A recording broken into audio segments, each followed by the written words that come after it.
My name is Makenzie Hart. I live in Southern Indiana, Evansville, Indiana, born and raised in this area. Grew up here, went to college here. I work full-time at a financial services firm right now, but I keep myself very busy doing a million other things all the time. One of those including I teach a group fitness exercise class called Work Dance Fitness, and it's a hip hop, pop, cardio dance class. Super fun. So I do that a couple times a week at a gym that I actually worked for in college and, still go to. That's where I train most of the time. I volunteer teaching a group of Down syndrome adults dance as well. So dance is definitely a passion, and just anything that's like movement and exercise and healthy lifestyle type stuff. I work for both of the local universities here in Evansville, the University of Evansville, and then where I graduated, the University of Southern Indiana. I do their public address announcing and emceeing for their women's athletics. So I have a background in radio, emceeing, public address, kind of like community engagement, stuff like that. And so what I'm sure caught your attention is I am 4 and 6 weeks out to the day of competing in a couple of bodybuilding shows. Very, very soon. The countdown is on. I'm stressed a little bit, but I'm excited. But it's to the point where so much work has been put into it, and it's like light at the end of the tunnel. So now it's just, we got to push through, and finish this thing out. What made you get into, fitness and all that kind of stuff associated with it? For sure. I appreciate you asking that question because I don't know. I don't have this like crazy, inspirational or like epiphany moment, that I feel like some people do. My story is just kind of weird. So I grew up competing, in softball, volleyball. I was an athlete from the time I could, swing a bat, or I was a cheerleader. Obviously, I have some experience in kind of the theater arts. I did a lot of dancing, singing. I was just always very involved, but definitely heavy on athletics when I was younger.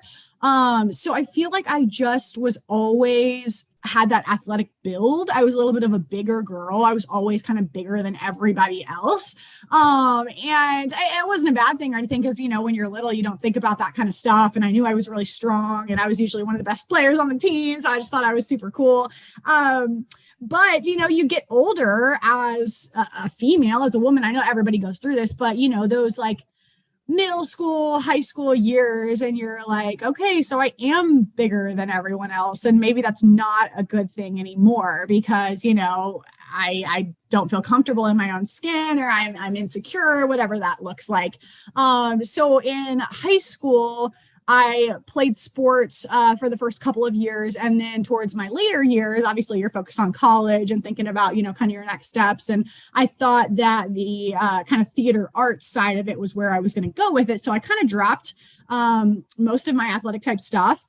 And it really made a difference. And obviously, you start to drive, and you don't have to be home for dinner every night. So you can go to Taco Bell with your friends and, all that silly stuff. So I definitely put on some weight later in high school. And as we all know, that freshman 15 was probably like a freshman 25 or so. So I really got to the point where maybe freshman year of college, I joined a sorority, and I just wanted to feel good in my own skin. I just wanted to like wear what the other girls were wearing, or, obviously like get hit on by the guys or whatever. So I just was like very, and it was always, oh, I'll start tomorrow, or I'll start Monday, or whatever. But, you're in college and that's not top priority. And I just kind of got sick of it. And thankfully, one of my very close childhood friends, we both, stayed around here and went to college together. And she was like, I've developed some bad habits post high school as well. Let's just start like working out together, like just at the rec at USI. So at our USI gym. Let's just start working out together. Maybe we start like meal prepping, or just holding each other accountable a little bit, like not going out to eat every freaking day, or not grabbing fast food or drinking all the time or whatever. So it started with those like subtle changes. And I guess now that I look back at it, I think when you look back at stuff, especially years and years ago, it seems like it happened fast, but in the moment, it did not. I'm sure there were months that went by where I saw very, very little progress, but looking back at it, I definitely feel like I started to just see results and get motivated by that. You know, people always say like, oh, you see results, you kind of get addicted to that feeling, pushing yourself and wanting to be better and do better. And so I just got in the habit of exercising more and being conscious about, you know, intuitively eating. And I definitely was dropping weight. I was feeling better, still didn't have like a goal. And that's kind of who I am as a person. That's how I'm motivated. I think I like a challenge. I like something new. I like something that I know is going to be tough and I'm going to have to push myself to get it type deal. So one of my friends, people ask me all the time, like, how did you get into bodybuilding? And another friend of mine, literally just one day, she was like, hey, you know, we work out a lot. I mean, more than like the average person, or we're focused on exercise and we want to stay healthy and look good and whatever. She's like, a lot of people like do these bodybuilding shows. Do you want to do one? Like you just eat really clean and you just work out all the time. And then you get up on stage in a bikini and then you win an award. And me, I'm like, yeah, sure. Yeah. I mean, whatever. Yeah, I'll try anything once, you know? So we literally just like made up our minds that day that we were like, okay, we're going to be in a bodybuilding show. Like, cool.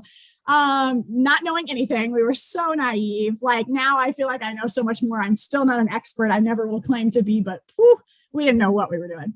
But it was so cool because we got to do that experience together. Being our first times, and man, was it a learning experience, definitely. So I did compete in the bikini division in bodybuilding in the show here in Evansville in May of 2019. So that was my first bodybuilding experience, and holy moly, it was an experience to say the least. And I quickly realized that I just did not have the body type for bikini. And the judges were very clear about that. But at that time, the wellness division wasn't a thing. So I just really didn't know where to go from there. And I saw it as like a goal, a deadline, a challenge. Like I have to, you know, try my best to get there. And then, you know, when I achieve that, who knows what's next for me. Unfortunately, I rebounded really hard. Again, we didn't do the process correctly, I would say, because again, we were a little naive about getting into it and doing any kind of research, or we kind of just followed our coach's orders blindly. Anyway, it was fine. And, you know, he was a good coach and whatever, but I'm sure as any of us know, it's so easy to get off track and stay off track, and then to have to make that commitment to get back on. So I really kind of had a sour taste in my mouth about, honestly, everything health and fitness related, because when you're in a bodybuilding prep, you are in the gym like 4 hours a day, every day. You're eating the same foods for 6 months at a time. Like, it's just, you start to get like, this sucks. I hate this. Like this almost repulses me. Like I'm turning the other way. Like I don't want to do this. But again, I think that's because we didn't do the process right. We were a little naive. Maybe we weren't prepared enough. So having to, you know, towards the end, spend those 4 hours in the gym, you start to hate it instead of seeing it as a place of, I go here to move my body, to exercise, to feel better. We started to see it as like a punishment and like, man, we're here all the time and this sucks. I can't wait to not have to be here anymore. I can't wait to not have to eat this food that I eat every day anymore. I can't wait to eat out and go get margaritas and talk about, you know, all this like horrible, horrible stuff. And it's so annoying how quickly bad habits can creep back in. But I mean, I always encouraged people to do it if they wanted to. I was just like, you know, do it for the right reasons. Do it for, I always felt like, you know, it was for me. It was a challenge. It was a sacrifice. I wasn't doing it for the pictures. I mean, don't get me wrong, all that's fun and great and whatever, but I wasn't doing it for those type of things. So I always encouraged people, you know, they would come up and talk to me after the first bodybuilding show. And, you know, I'm like, if you want to do it, if this is a challenge that, you know, you have for yourself, by all means. But, you know, of course I advised hire a good coach and don't rebound 40 pounds afterwards because woo. And so then COVID hit, obviously, you know, 2020. And again, I just didn't have like the love for the sport. that kind of sounds bad. Like when people ask me, they're like, oh my God, Kenzie, like, how many shows are you going to do? And like, if you win, what are you going to do? And I'm like, this may sound bad, but I don't want to be a professional bodybuilder. I don't. And I don't think that's a bad thing. You know, it's for people. Some people want to make a career out of it, a life out of it, and like more power to you. I don't know how you live your life like that 24/7, but good for you. But no, like I like the challenge, you know, I like the deadline, the vision of, you know, a goal or whatever. I just knew I didn't want to do it on a professional level, but COVID happened and all that craziness. So I didn't want to get into another prep knowing or not knowing if we were going to ever compete again or what the heck was going on.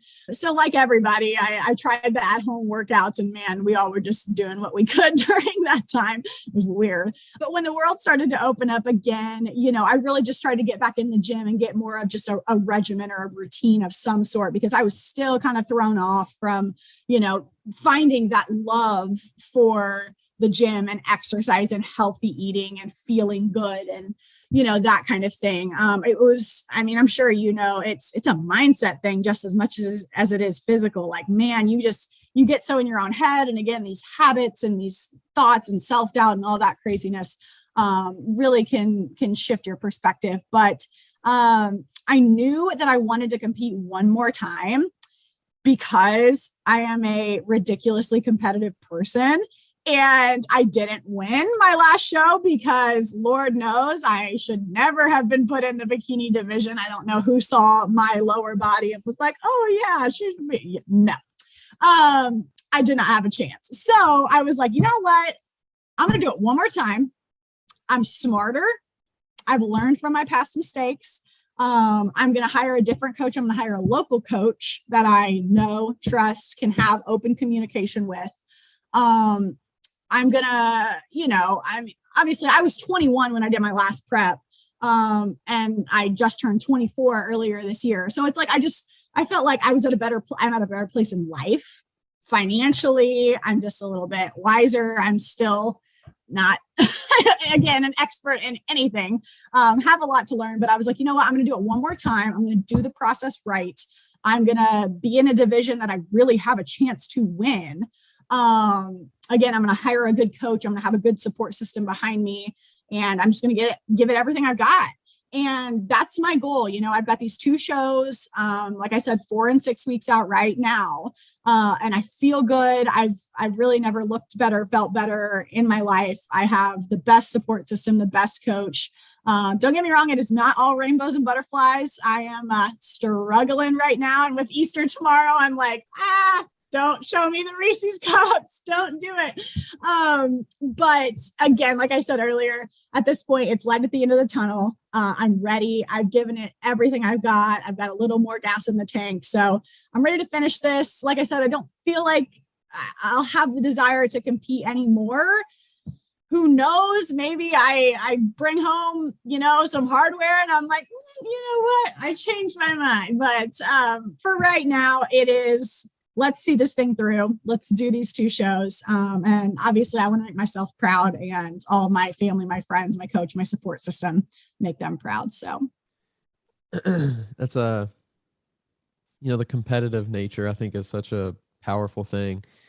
When I was actually training for a marathon a couple of years back, 2019.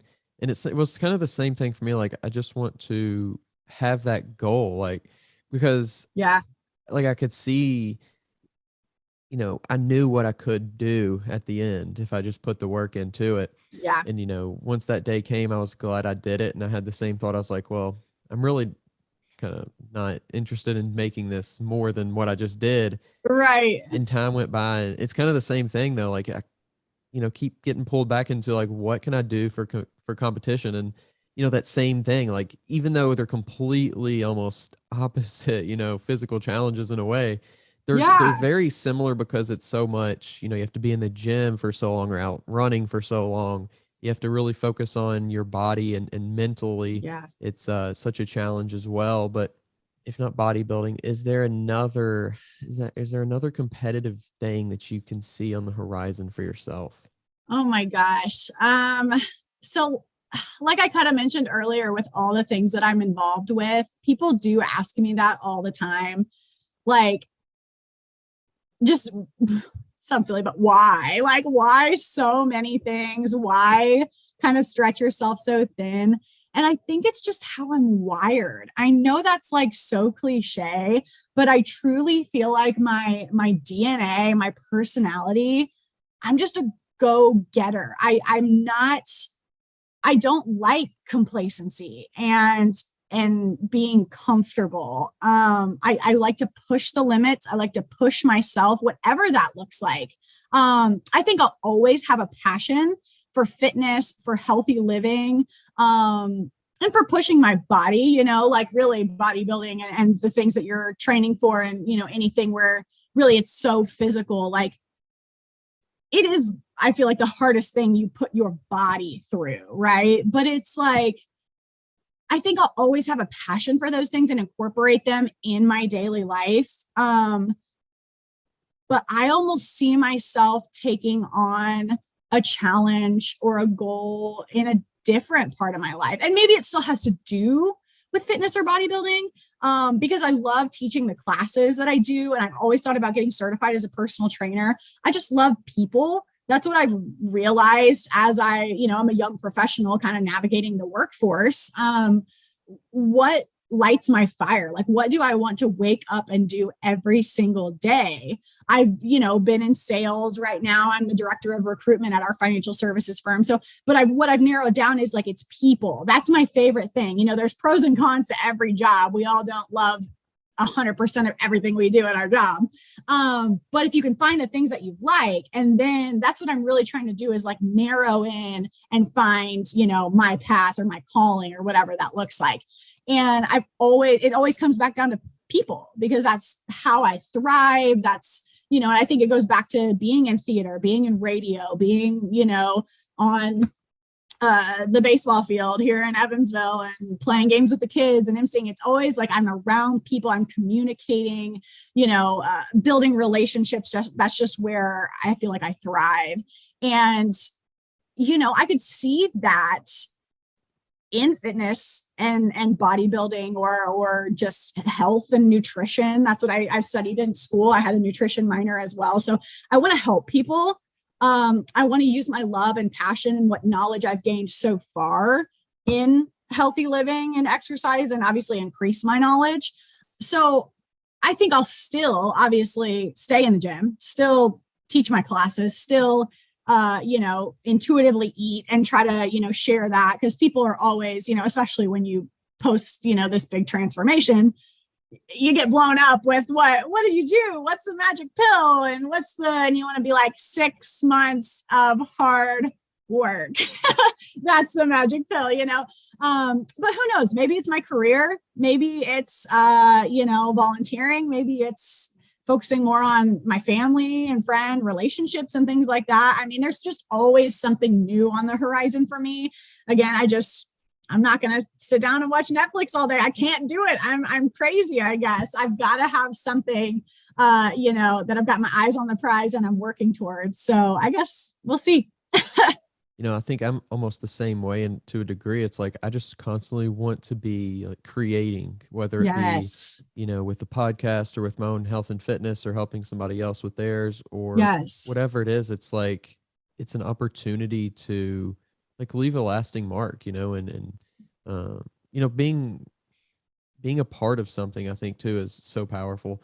And going to the gym and being a part, like it's a different feeling than you get from doing, like you kind of were talking about during COVID and everything, like those home workouts. It's a different feeling whenever you're not a part of actually that experience, that gym experience. It can still be a good workout. It can still be good for you and things like that, but it's not the same. I don't think it's not the same total experience, because you're not totally around those agree. people. Yeah, I feel like, and I have conversations with people at the gym, because again, bodybuilding, you go to the gym and usually, I mean, I am a very routine person, but I feel like when you're competing for a show, you almost have to be, because everything kind of has to be structured.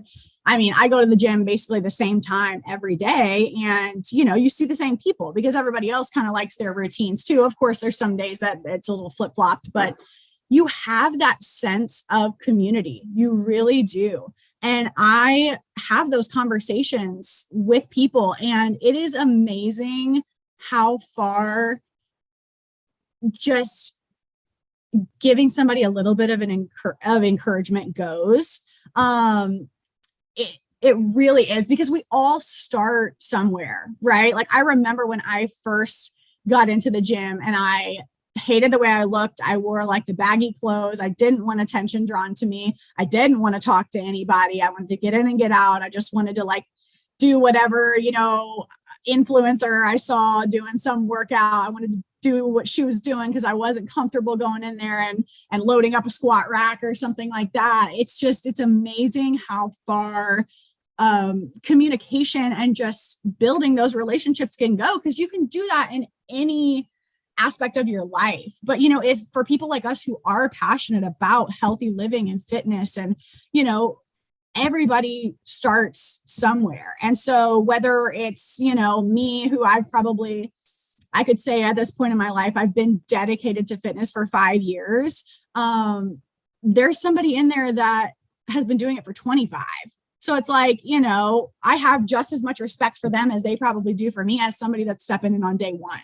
And I think that it really just goes a long way, especially because of how warped our society has become in terms of like body image and, you know, what's real and what's fake anymore. I mean, it's really hard to understand and navigate, and, you know, it just goes a long way. And I think that people don't realize how much of an impact it makes, especially to that new person that maybe they, you know, don't want to talk to anybody and they have their head down for a couple of days. But I really try, if I see somebody in there, you know, a couple of weeks in a row or even a couple of days in a row, just, I mean, a smile goes a long way. Shoot. Like, I know we all got our earphones in and it's so awkward to be like, you know, can you hear me? Can you, whatever. But I mean, just a smile. But I have people, you know, and it means so much to me, obviously, at this point in my prep, because, you know, there's good days and bad days. And there's times where I'm on the verge of a mental breakdown, and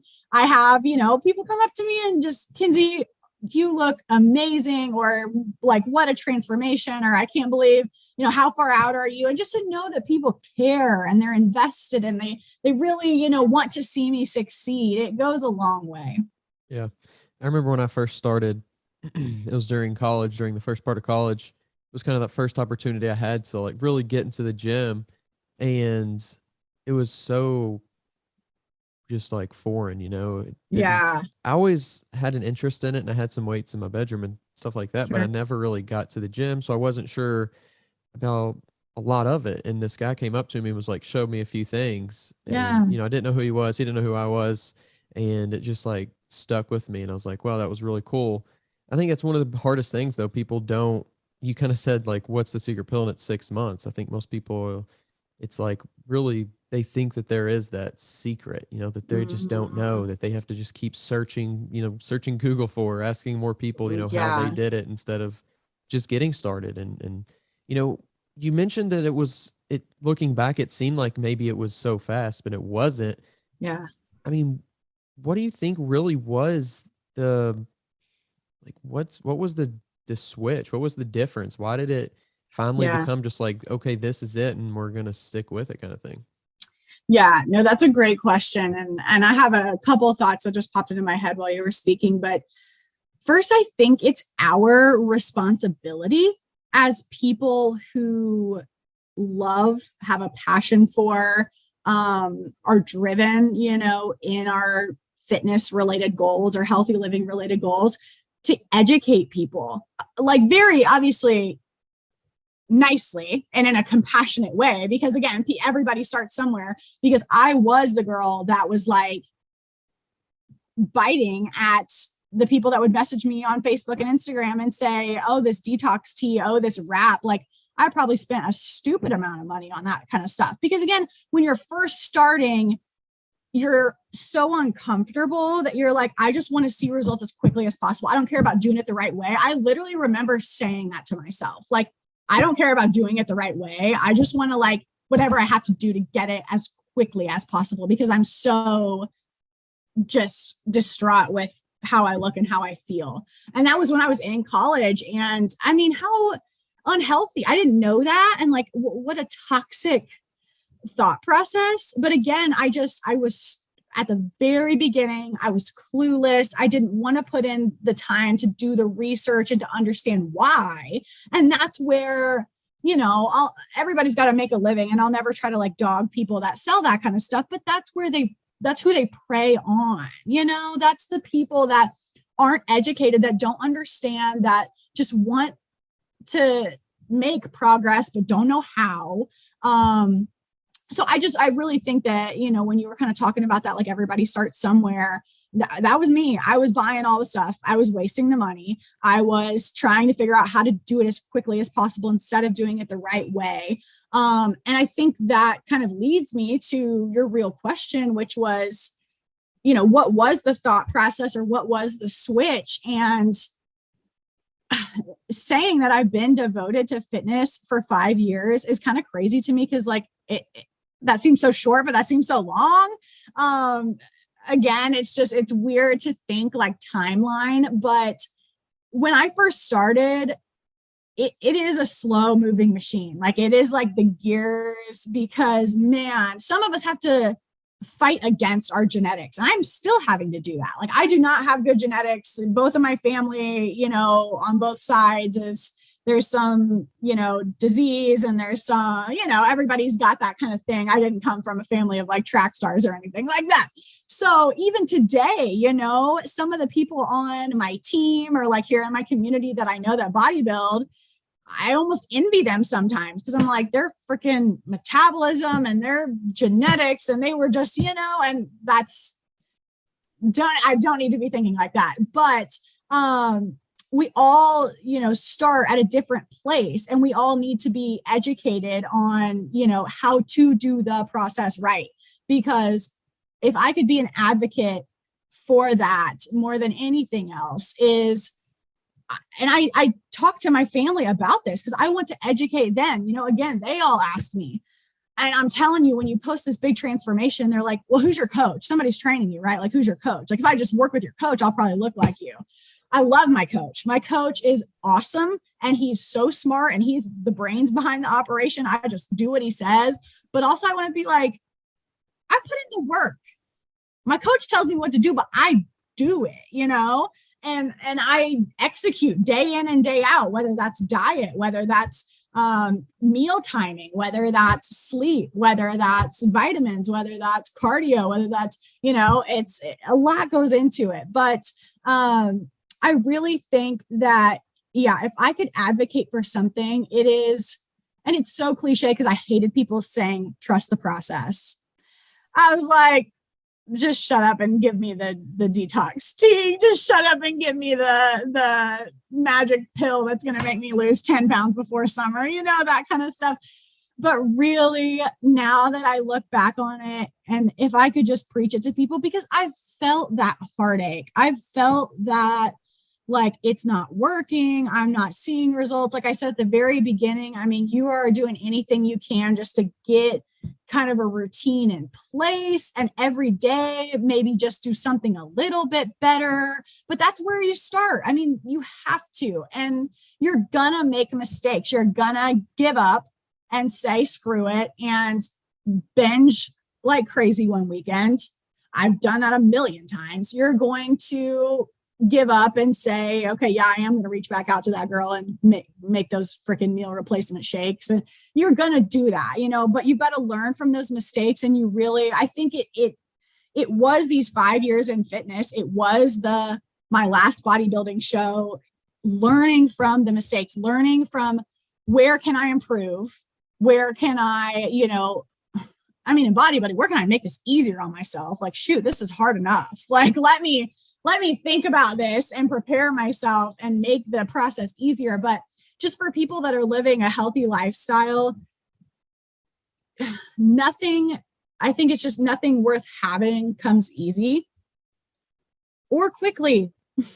Unfortunately, we live in a day and age of we want it now, right? Instant gratification, Amazon Prime, where's my package? I want to track it, like that kind of thing. But if I could preach, it would be just stay the course, right? And do the process right, because so many times you restrict. You're like, if I can just do this for, up until my vacation. And then what do you do on vacation? You go off the freaking rails. And then even when you come back, you're still off the rails. And then you feel like, oh, the only way I got into super good shape was when I restricted. Like, it's a kind of toxic cycle, of a mindset. So if anything, think long-term, think lifestyle. Like, we all have to do this for the rest of our lives. If you're that person that is blessed with amazing genetics and you can't eat whatever you want, good for you. But for the majority of us, it is a lifestyle. And I really think too, again, I should do more research and learn about, I can't imagine the increase in restaurants, fast food, just not so great ingredients or chemicals in all of our foods in just these past 20 years. So think 20 years from now, when we're nearing the middle of our lives, we need to create good habits now.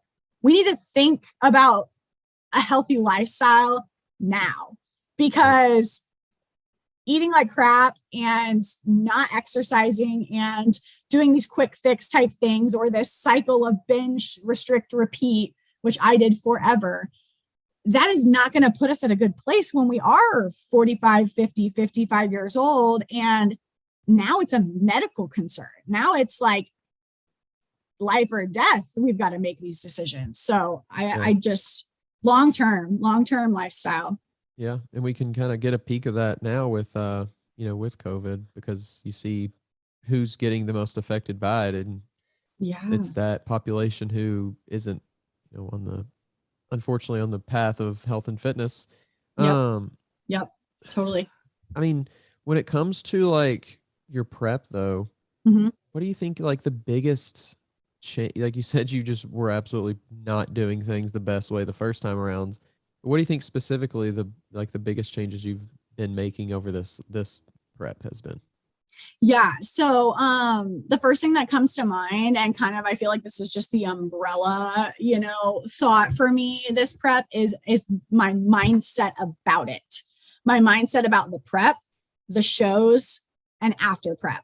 Like I said, the first time it was like I was doing it for the experience. Don't get me wrong, I want to do it. After you put in all that work, you're like, I want to bring home a trophy. I want to win, I want to do this thing.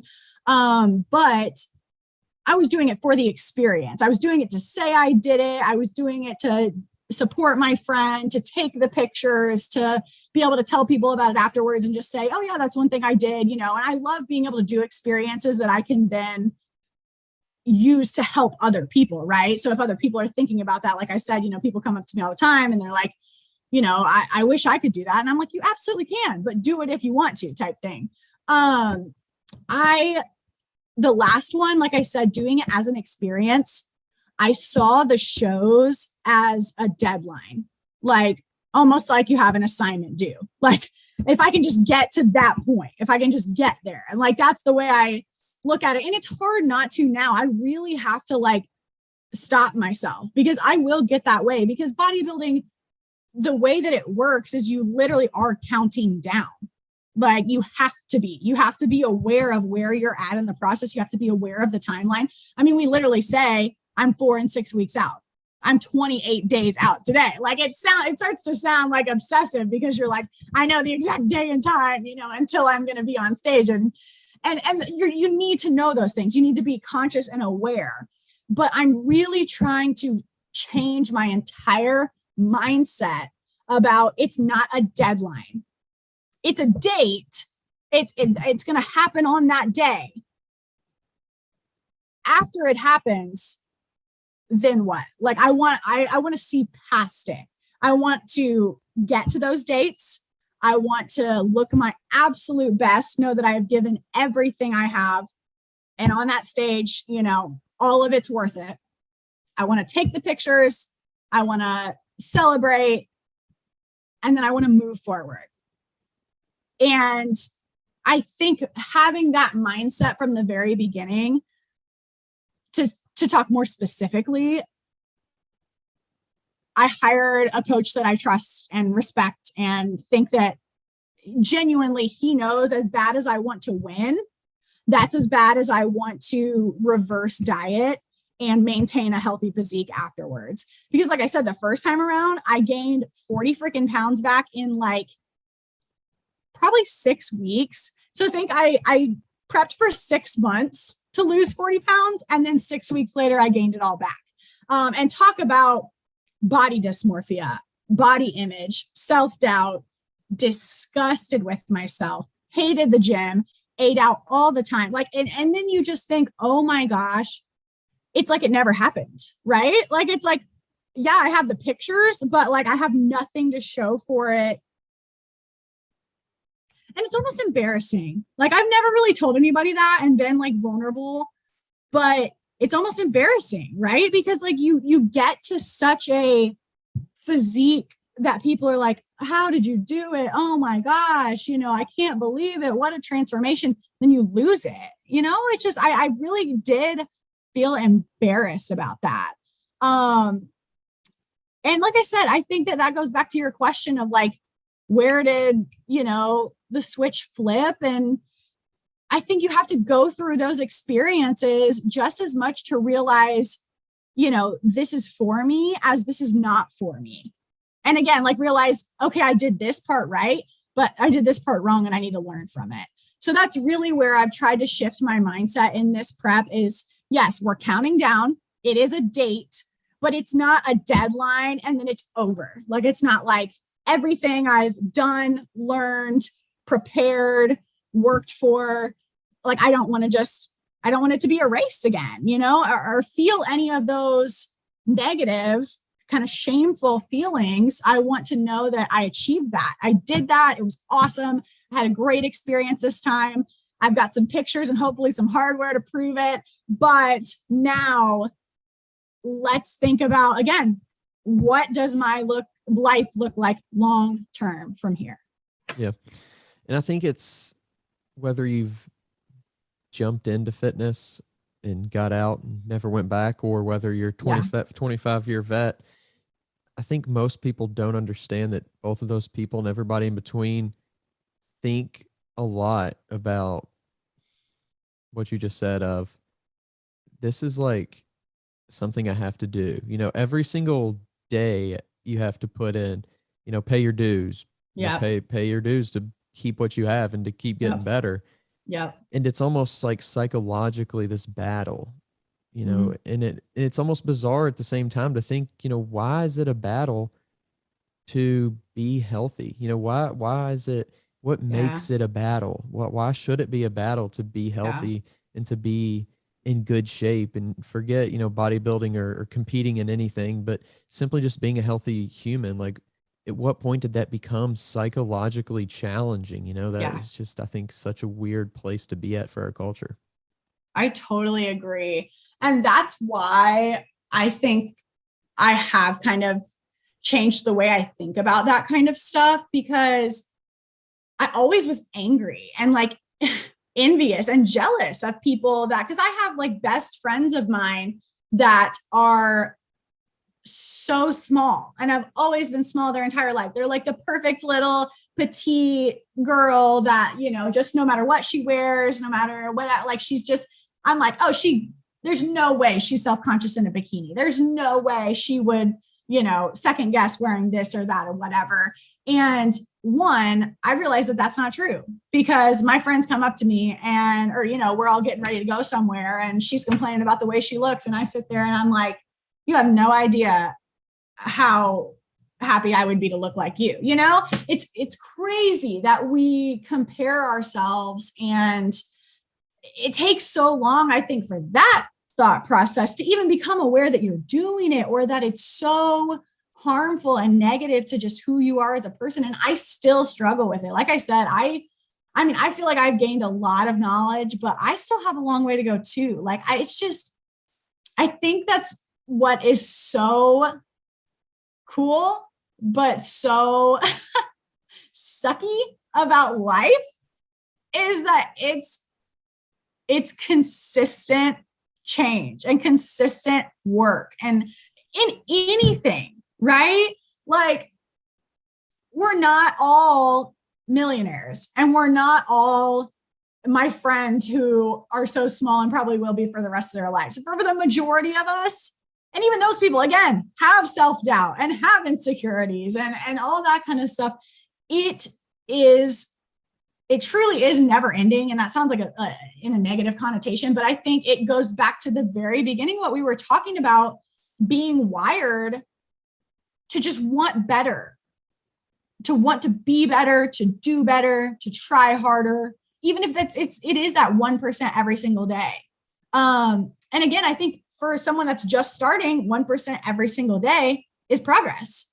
But somebody who's been through what I've been through, say my shows are done and I don't have that, shiny ball to look at and draw my eye to and keep me focused on, this next big achievement. Maybe I'm going to have to just be 1% better every day. Maybe that's what I'm going to have to tell myself. Like, hey, you don't need some big goal. You just prepped for 6 months. You just put yourself through hell. Like, just get 1% better each day, just in any capacity of life. Right.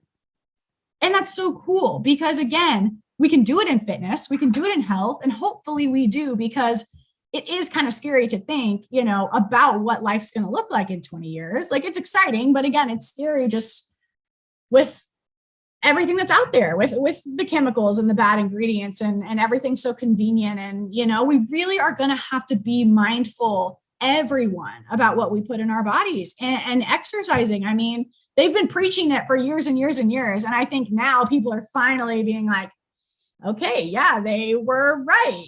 This is something I need to be mindful of. But it's so cool to think that you can take any aspect of your life and improve. Everybody has the same hours in the day.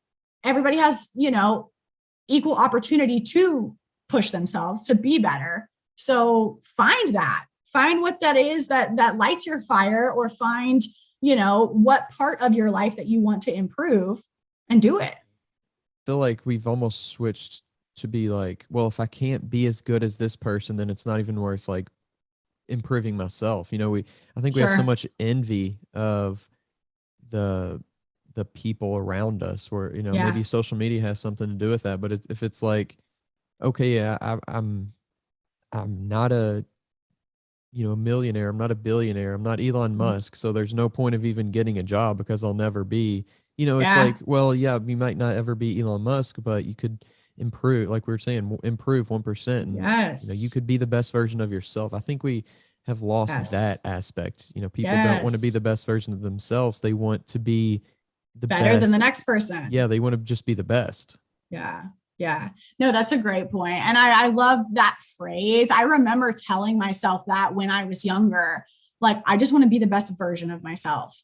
And that can look different every single day, or it can be this, big thing that you're looking towards and you're checking off a box every single day to get closer and closer to that. Or it can change. It can be learning something new every single day. And what this best version of yourself looks like is kind of being molded as you go, or you're adapting. But I totally agree. I think that comparison is absolutely the thief of joy.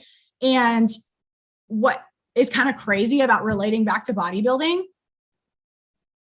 which I think there's a flip side, there's a pro and a con, or a good and a bad about bodybuilding. And really you're competing against yourself. That's the way I see it. I don't want to say I don't care what the other girls are doing. I don't know. I don't know who's going to be at the show. And if I do, how toxic would it be to like stalk the person again on social media to see if she looks better than me on this day and that day? Like, what the heck? Why would I spend my time doing that kind of thing? So I think the cool thing about bodybuilding is it's you versus you. You're like, okay, every lift, I'm going to push harder. Every day, I'm going to be, more diligent. Every, in anything, even sleep, even stress, even, it's not this like, oh, I'm going to max out and, oh, I'm going to, eat as little food as possible. It doesn't have to be those like kind of bad, scary habits. It's just, again, you're really competing, I think, against yourself. But the flip side of that is I can understand why sometimes, it's normally people that haven't bodybuilded or just have a kind of sour taste about it, feel like bodybuilders are very self-centered. Yeah. And I get it, I really try like not to be or not to come off that way, but it really does, especially at this point in a prep, it consumes you. It really does. And it's unfortunate because, I'm the type of person that I hate that it may affect my work. I hate that it may affect my relationships. I hate that it may affect, any other part of my life. But, it is nice to not worry about what somebody else is doing. Just me. How do I make myself better? How do I improve that 1% every single day? Again, I'm going for a target date. So how can I inch closer and closer and closer to that package that I want to bring on that specific day? Yeah. And I think it goes back to like, there's almost a negative spin on taking care of yourself, like being self-centered in a positive way. Like it's only seen as negative instead of positive, like we all want like the big changes. We all want to change the world and change our city and change the neighborhood. But nobody wants to look and make actual change to themselves, and I'm a big believer that if everybody, improved on themselves, then there would be much less to do, from a macro perspective. I mean, we can only change what we do, what we think, the actions we take. And I think it's somehow got a negative spin on being, of course there is a negative self-centeredness, but I think there's so much good that can come from just focusing on what you can control. And that's, yourself. Yeah, no, I'm totally with you. I feel like it does come down to control the controllables, like control what you can control. Because I mean, that rings true for a lot of things, but bodybuilding, literally, there's so many different things in life that can happen to you. And there are so many like, holidays. Like, does it suck to go to Easter with your family and not be able to partake? Yes. But you know what I can control? How I act, how I react, what I eat. Like, I don't need to focus on what my family is eating, or I don't need to focus on that all my friends, have all this free time and I don't. I need to control what I can control. And I too think that exactly what you were saying, like we need to focus on improving from the inside out. Like it's that thing of, can you really like love someone else if you don't love yourself? And of course that is a work in progress. Like nobody just wakes up every day and you're like, oh my God, I love myself. I'm literally the most perfect human on the planet. Because if you say that, you probably aren't. But we have to, have that drive within us or that purpose within us, and that will shine. Like it will. It's like, people say that you radiate that energy when you truly feel it. Faking it doesn't go very far, but investing in yourself, and it shouldn't be a self-centeredness. It should be that I just want to be better for the people around me. Like, I mean, that's truly, again, I'm such a people person. Like at the end of the day, that's what I think I was like put on this earth for, to get super philosophical and all that. But like, really, I feel like I'm here to serve. I feel like I'm here to help other people to make their lives better, to make an impact in my community. Like I'm here to leave things better than I found it. Or like you said, leave a mark, make a lasting impression somewhere, somehow. And I can only do that if I feed myself first, and again, that's in so many different aspects of life, right. Feeding yourself first, because then you can give to others. It's just a matter of putting it in. It's, I think, a matter of having a passion and finding that passion. And, I think it's very clear that you're passionate about a lot of things, and it's, cool to talk to people who are passionate, and appreciate you coming on the podcast. I appreciate you having me. It was such a joy, and I can't wait to see how it turns out. Definitely. And if people want to get in touch with you or follow you on social media, where can they do that? Yes. So obviously my name is Makenzie Hart. I have a Facebook. My Instagram handle is at Kenzie Hart Music. Same with Twitter. And gosh, by one of those three, you should be able to grab me. Definitely. I'll put those in the description of the podcast, and, get in touch, just follow along, be inspired, be motivated, and get out there and just do something. I think that's the message of the podcast. Get involved and make a mark, leave a mark, and find something that you're passionate about.